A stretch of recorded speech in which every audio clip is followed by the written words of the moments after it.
we want to get into the salon world, and we really want to slow things down, and just share some cool little ideas and things that we're working in terms of how it relates to finishing and how it relates to cutting, Lindsey. Absolutely. So I am really excited to be up here with these two amazing artists that have inspired me for many years, and to be sharing with you guys some really cool tips and tricks that have helped me behind the chair as a salon professional myself. So what I'm going to be doing is changing Emily's shape from the amazing haircut that she got earlier with Sam, and I'm excited that I get to use Sam's iron that's going to be launched in August. So the really cool thing about Sam's new iron is it goes from being a wand, and you have the option of having it as a Marcel, so it's a detachable thing. So I'm gonna get started by setting in this shape, and as I show you what's gonna be happening soon. Wonderful, wonderful. You know, I'm really, really excited right now because I think bangs are back as well. And I think that's definitely on the cusp. We're seeing a lot of things on Pinterest, social media. So in this case, a lot of times we do I call it a handlebar fringe. In this case, what I want to do is a little bit of a smiley face fringe to really start to widen the face and also give a little bit more intensity to that look. Now, what we're also going to do with Adriana is we're going to go back into creating a little bit more sense of head shape just above this bob shape. I do love what's happening with the perimeter, yet I want to change the silhouette a little bit and get actually a little bit, we're kind of going backwards. So the idea is we're not getting like a big pop from it, but actually being a little bit more kind of sense of head shape. So we're gonna really work from the high point to the base of the crown in that case when we layer this, and then play with, again, that fringe. So to start you off, I'm just gonna go in with my 7-inch Samvia dry cutting scissors. Round of applause for Samvia tools. Woo! So to get this, what I'm gonna do is I'm gonna go in with my comb, and I'm gonna use a technique called no thumb. So the idea is to be able to go in and keep the guiding blade still. Instead of using my thumb to do it, I'm gonna isolate my thumb with the crane handle like this, and then move my forefinger instead. You'll find that you have more control with the still blade. So I'm just gonna go in just right of center, and to start to work my way up towards creating this smiley face fringe. Now, when you're working with this no tension technique, what you wanna do is make sure you come in and play pickup sticks, and then just pat that section down onto the spine of the comb, and then actually release the hair. If you don't do that, then you might end up with a little bit choppier fringe than you wanted to. Cool, so I'm gonna do the same thing on the opposite side, and we'll catch you up. All right, through what I'm going to be working is going in and sharing with you the concept of layering these bobs out and getting them a little bit more loose and making them a little bit more shaggy. Perfect fabric to work with a razor. Yet I want something to buffer it. Nothing better than my One United, which has 25 different benefits. For my non-Redken users out there, I really recommend, if anything, go buy the Redken book and Redken booth and pick this one up. This is one of my favorites in terms of working with a cutting lotion. A lot of times when I'm working with blondes, I'll work with our Redken BBB spray, which is great with my blondes. Now what I've done is I've isolated tray, a section right here. There we go, great shot, guys. So I've actually isolated a section that's horseshoe, but it's gone to a point. And the reason I want a point is just because I want a little bit more of extended length back into the crown area.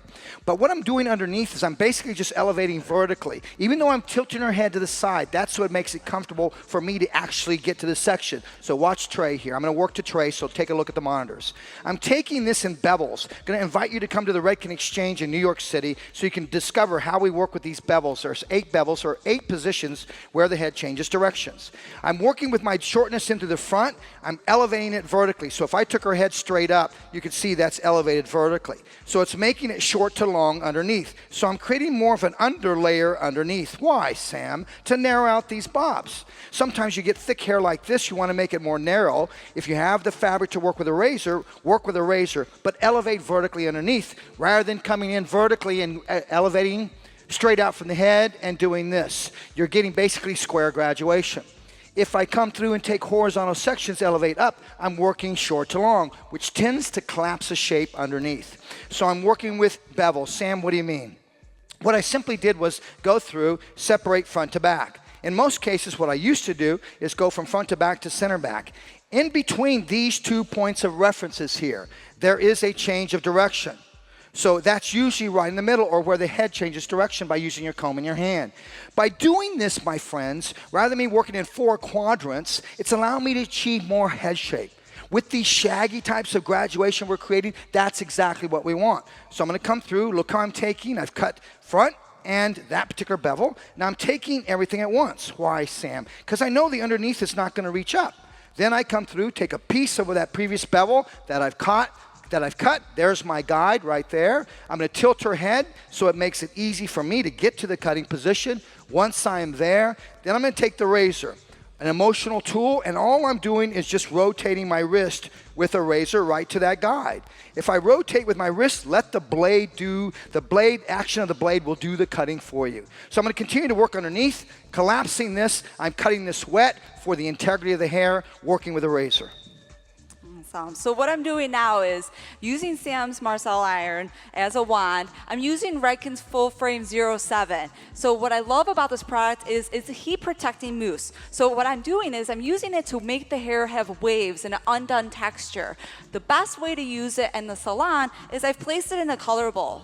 So I just put the full frame in the color bowl, and that way I'm able to work out of it by dipping my comb in it and just dispensing the product on the hair where I need it. So I'll just dip the comb into the bowl, just a little bit like that, and then I start the application of the full frame on the mid shaft and the end, so where I'm going to create more wave, because I want to take Emily's haircut and create a more of undone texture with a little bit of frothy feel to it. So I recommend Full Frame 07 because it will give me that bouncy shine to it and still heat protect at the same time. So I just place it on the comb, distribute the product on the mid shaft and the ends, and then I'm going to come in with the iron. And what I do is I put the iron on the top first. Why do I do that? Because the iron's not really going to go all the way up there. So if I want to add more shine and a little bit of polish on the top, I'll heat up the section like that first, and then I can place the iron on the mid shaft and the ends. And what I'm doing is moving the iron forward and backwards because I want a really stretched out wave.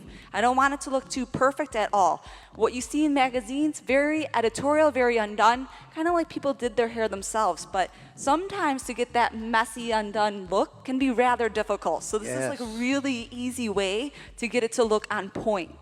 So I'm going to continue to do that, and then I'm going to share with you guys even more hot tips of how I'm going to change her haircut shape. Wonderful, awesome. Give it up for Lindsey Olson. Yeah. Woo. So you can see what we've done is we've created that drama with the line just changing from a handlebar type of, or a curved fringe to a smiley face fringe. Do me a favor, everybody, smile real quick. So that's the shape of the fringe that we're doing on Adriana. Now we're also using, you can notice here, we're using a back cutting technique. By using this back cutting technique, again, we start to blur the line, and also because we're doing a dry cut, you're actually able to control the hair and get that sense of shortness without doing such a technical run of your technique. So to break this down, give you an idea of how this back cutting works, we're also working off of the previous section. So I'm not over directing too much. I'm actually looking to get more of a line of the head shape. So I'm going to elevate the hair just past the guide. Now I open the scissors, and on the way down, I gently start to close the scissors. So that's the idea, is just gradually as the scissors travel down the section of the hair, you gently start to close the scissors. Now, it's very crucial, my friends, that you close the scissors on the way in and not just stop and close the scissor, because then she might think she has a condition called alopecia accidentia. So, I stole that one. Anyways, you can see that continue to just work from the top of the head, from the high point of the head, working down my way towards the hairline at the bottom. Now, also, you'll notice is as I go, in this case with dry cutting, I'm just sectioning as I go. As I go, I just drop out the perimeter so that I still have that sense of length coming in. Now, this is inspired by those kind of punk rockers in London, those Chelsea girl haircuts. And back in the day, that haircut was kind of like almost like the way I can think of it is like when you get jumped into the gang, you have to like shave your head in this weird way. So this is a very soft version. Veronica Ridge colored this hair, and I think collaborating with somebody is really important. And I think getting into the jam, like the earlier segment, just to have some fun with the hairdressing. I was able to style Sam's haircut, and what's interesting is you start to see things differently. And I think we don't do that enough. So I would just encourage all of you to get in your salons, get some doll heads and some Coronas, and go for it. So I'm just going to keep going here. I'm going to complete the same thing on the opposite side here. Continue going. Please give it up for Adriana for letting us cut her hair. Yeah. All right, going through now, I've completed my underneath. And let me just share with it, take the clips out for you, and just take a look here.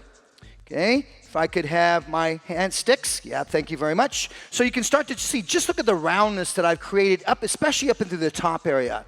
Instead of things dropping down and going A-line, by working with those bevels, you're gonna get a really nice round shape. Next step, notice I picked up the dryer with the one united in it. I went through and I dried underneath first, and I just kind of blast dried it in a very soft way. And the reason being I want to dry that underneath, then I can see what do I need to change balance-wise, how's the graduation looking that I did underneath. So blow dry as you go. Give a new experience for the client. Into the top area now, Trey, we're going to work into the top area, bro, right here. Okay? So what I want you to do, Trey, is come in tight and get this shot. I'm going to take horizontal sections now right across this top. Okay? Need you to come in a little tighter, Trey. All right, so what I want to do here is I want to work this. I'm going to play right to you this way, Trey, so we get it. You're awesome, Trey. All right, good. So notice what I'm doing. It's a horizontal section, even though I've got this point. Now I'm going to work this from short to long, from the right, my right, to the left. I'm going to put this section away. The next section, I'm going to work it short to long the opposite way. The next section, the opposite way. Next section, the opposite way. If you're looking at these bobs, you look at them, you're going, how does that bob... It looks like it's layered, but the layers are really long, and there's kind of longer hair underneath and short hair underneath mixed. So alternate and detach each section that we pick up, alternate it in the opposite direction. That's immediately going to give you your texture that you look for. Okay, so here we go. Let's go, Trey. So I'm going to go from short to long. Sam, how short do I know to take it? Watch this, Trey. I'm going to bend this. So see where the bevel is? That's where I'm going to start the degree of shortness. From here, look at how flat that angle of the razor is. Please stay on Trey. Thank you. So you can see how flat that razor is. Now I'm going to go from here, short to long. Now once I've done this section, I take this section away. This section goes away. So I take that one away, and I go to my next section, my next horizontal section. Now in order for me to go short to long the opposite direction, you need to turn the client. Okay, now I tilt her head up and I go opposite way, short to long. Sam, is there a guide? That away, Trey, good shot. I need to go in and read this. Each time you do this short to long, you read it. It's going to tell you where to take it. So I go from that bevel, keep your head right where I put it. If you don't hold your head still, love, I'm going to cut a hole or make a mistake. Okay, put some fear in these people. Put some fear, positive fear in these people. Remember, you're there every day. You need to control them. Short to long that way. So notice each time I do a section, we turn the chair. That sets you up to go short to long opposite way. Turn the chair, short to long the opposite way. Now watch. When I do this, I'm immediately going to get this texture that I'm looking for into that top area. So I'm going to continue to work each horizontal section, opposites, short to long. Thank you. All right, so great. So see, as I finished putting in those waves in, and what I'm taking is Redken's Windblown 05, and I'm really starting to break it up and create the soft texture at the bottom. So what I love about Windblown 05 is how many different ways that you can use it, and how after you keep layering it on, you start to feel it build up a little bit, but it's never gonna be too much where it weighs it down. So this is what's really gonna lighten it up and break up the shape, so I have more of a frothy, looser texture after we created those waves. And see how she's a little bit shorter from the fresh haircut on the top of those layers that Sam was just talking about. So now what I'm gonna do is I'm gonna share with you guys a really cool hot tip to tuck away some of the hair to create a different shape. So I'm starting with just elastics. And what I love about teaching guests how to use elastics is that it's easy, and they are easy to hide, and they don't stick out quite like bobby pins. So I want to create more of a tighter shape on her. With the elastics, I'm going to start with where I'm going to finish. So I'm going to take a piece of hair in the back, and I'm going to be bringing hair from the front to the back. And the reason I start in the back is because if I start here, let me put the clip here so you guys can see. If I start in the back and I start wrapping the elastic around this piece, when I start picking up the pieces that I want to add to, if I pick up pieces from the side, that when you bring it to that piece of hair with the elastic, if you can get in a little bit closer, then it really grips to that elastic a lot easier, so it's not slipping out of your hand. And now you're like, Lindsey, I thought you said it wasn't going to stick out. Sticking out, right? So what do we have to do? We have to take that ponytail and flip it underneath. So now we have all that hair pushing to the bottom. So if you want to take it and create like a tighter faux bob, all those pieces are going to work to hide it away, to collapse the shape, but give you like a little bit of a fringy bottom. So I'm going to continue to do this to about 3 more sections and create a tighter, looser bob on Emily here. Beautiful, beautiful. Okay, great. So now as we're going through here with Adriana, well, I'm happy with what we've been able to do through the interior of the shape. You know, I'm starting to really get that sense of almost like you think about like David Bowie, and I love that because it's just got that cool edge to it. Now you can see also what we've done is we've just taken the perimeter, we just elevated the hair, kept the hair in a low elevation, and kept our fingers more square through the back. And then as we went through to refine, we just went in and did a scissor over comb, but the difference in scissor over comb here is we're point cutting. So as we point cut, we just use that no thumb technique to scan versus jab into the perimeter. So I'm just gonna go through and show you how we can do this on the left side. So again, just going through and taking out a little bit of this perimeter just to refresh it. So again, keeping a low elevation, and then we're gonna go through, use your forefinger here to guide the steel blade. And again, as you'll notice here with point cutting, because the scissors are larger, you can actually go through without having to do too much jabbing into the section. You'll notice this this movement here reminds me a little bit about like Knight Rider. So instead of radar, you scan back and forth, just like that LED thing or that analog digital thing in the front of the car. But anyways, you can see like by doing that, you just get a nice soft perimeter. And then as you go through just to clean that up, again, pick up sticks, and then just going through to clean up any of that hair that kind of pops out underneath from that elevation. So just going through and doing that.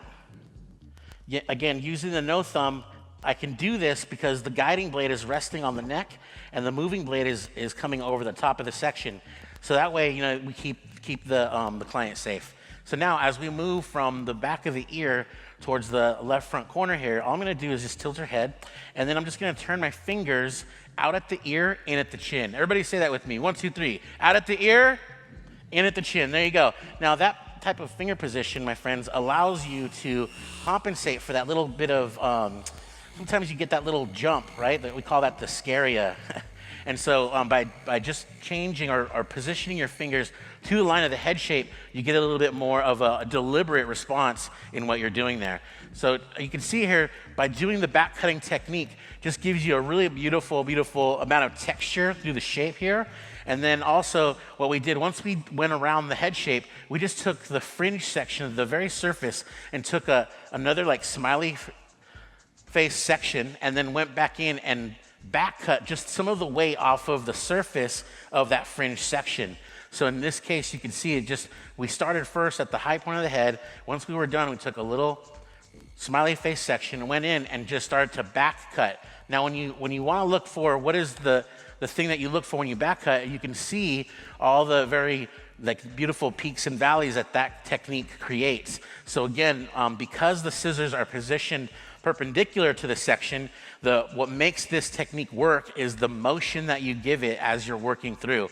Now, once again, we're talking about, you know, the consultation is very important. I think if you're collaborating also with another artist, in this case, when I collaborated with Veronica, we had to have a specific conversation about where the lengths would land. But what I love about this is now that we've taken off some of those lengths, you can really see how this color has such a dynamic range to it. You've got this beautiful, beautiful kind of rose color here, and then it just fades into some of those lighter bits. So I'm just gonna go ahead and put some product in there and play with it. We'll catch you up. All right.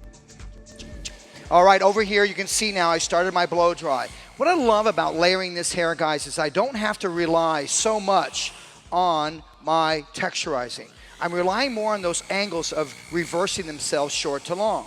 So you don't need to rely so much on texturizing because you're building the texture, but you're building it in a controlled fashion. That's critical.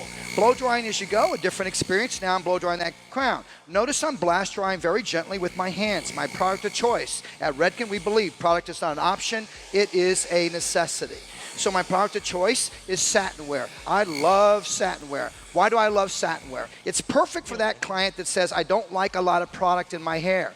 We know that product is not an option, it's a necessity. So I have to make the client understand it's a necessity because it's a thermal styling tool. It protects your hair from the heat. And we all know that heat can do damage. That's what heat can do. So we have to be aware of that. Now look how it looks like I took a pair of chunking shears or I might have sliced it. Once again, the tool of a razor. Be like a fashion stylist and understand the different types of fabrics we work with. Fine, medium, and coarse hair. Also understand your tools, blunt shear versus a razor. Each tool has a specific purpose. What's interesting is Monica said, would someone please, I would love to get a razor cut. She understands the fabric in her hair and she loves having it with a razor, cut by a razor. You don't find too many people that enjoy a razor because they probably have had a bad experience. Not that you've done it, but maybe you've had a friend that has created a bad experience with a client with a razor. It's all about the angle of the razor. That is most critical. Keep the blade flat. When you turn the angle, you start to rip the cuticle. The more you turn it perpendicular to the hair shaft, we're disrupting that cuticle layer. So what we're going to encourage you is, once again, keep it flat. After we use the blade, please toss it away. Please toss it away. Don't try to get another haircut out of it and save some money. By thinking that way, you could lose the next client because now that blade has been dull, it started to affect the texture of her hair. Let's talk about the cut. Look at the pop I'm getting in that crown tray. Look at that pop I'm getting out of that crown. And what's great about this, guys, is once again, we really believe at Redken that the haircut is back. What we mean by that is it's always been there, but it's what we're doing when we do it, Trey. It's about the idea of doing it with more discipline. Let's pay homage to Vidal Sassoon, realize what our elevation, finger angle, and over direction is. And at the Redken Exchange, we can help you with that. So I'm just going to continue to blast dry. Then notice I'll come back in with my rough paste 12. So I worked with something with a cutting lotion, One United, came back in for my heat styling, Satin Wear 04. Then I'm going to finish off with my after heat product, which is going to be rough paste, which is going to break up the texture and give me a little bit more separation within the texture. All right. Just finishing up here, and as I'm doing that, what I've done is continue to work with the Windblown 05 and using just my fingers to really break this up. I love what's happening with the color and the shape of how this really, by taking away some of the bulk at the bottom with her haircut and incorporating the shorter layers, it gave her a completely different look by just taking the elastics and tucking it away and product. What I love about finishing is showing you how many different options you can have if you have the right setup when it comes to product and what type of finish you have on it. So just by taking the iron and creating a couple different waves and using the right product, we're able to create a completely different shape, incorporating some of the fresh layers that she just got from her new haircut, but really stretch out the bottom and soften it up. This is one of the things that I love about teaching finishing, because every single one of our guests that sits in our chair, they want to know one little thing differently to do with their hair. So this is a great technique that we can show all of our guests how to do. When it comes to being a salon professional, the thing that I have learned is we have to teach. We don't have to sell anything. Everybody wants to know something. They're dying to know one little tip or trick, a new ponytail that they can wear in their hair. So the right setup with the product and the tools can really give us different options to create different looks for them. So I'm just going to continue to stretch out the bottom with a little bit more wind blown, and she's almost finished. All right. So, we've taken we take some triple take and just worked through. You can see here this beautiful shape, and you can see the idea, and I love Sam's verbiage. Instead of like a bubble, we got a pop, and that's the exact idea in this case. Because the hair is long enough here, you can pop it up like this with triple take, 32, or you can actually just comb that down and you'll have that beautiful line in the head shape. But what I love about this is the fact that that beautiful line, how it ascends up and towards the eyebrows here, the corner of the eyebrows, really adds a beautiful intense to the look to this shape. Now, just going through as well and just cleaning things up with a little bit of pinch and talk. So how that's done, ladies and gentlemen, is just taking from where we actually were doing the back cutting and then creating a little bit of a soft blend just by taking vertical pinches like this and then talking the shears. How you do that is just taking a slight little vertical section with our vertical pinch, and then when you talk the shears, it's 3/4 open, 1/4 closed.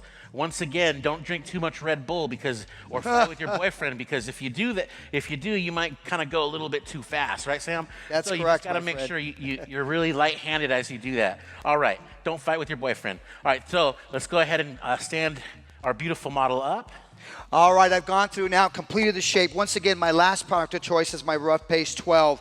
And I love this because it's actually what it says. It's a working paste. So it gives me that separation and that texture I want. But now you can see how bobs, when you're looking at bobs, they're sitting flatter here and fatter up in that parietal ridge. But there's some movement. There's something happening in the crowns. So if you say, Sam, so what's the strongest trend or the strongest angle we're cutting at the moment? It tends to be short to long.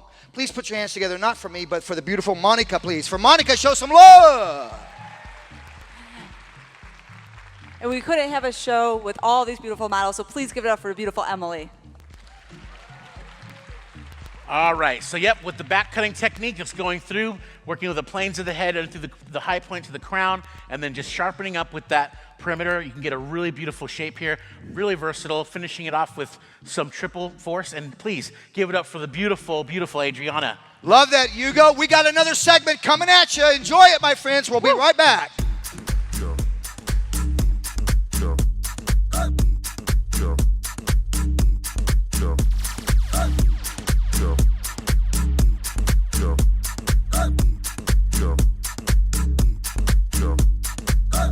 three, 4ドラムを叩け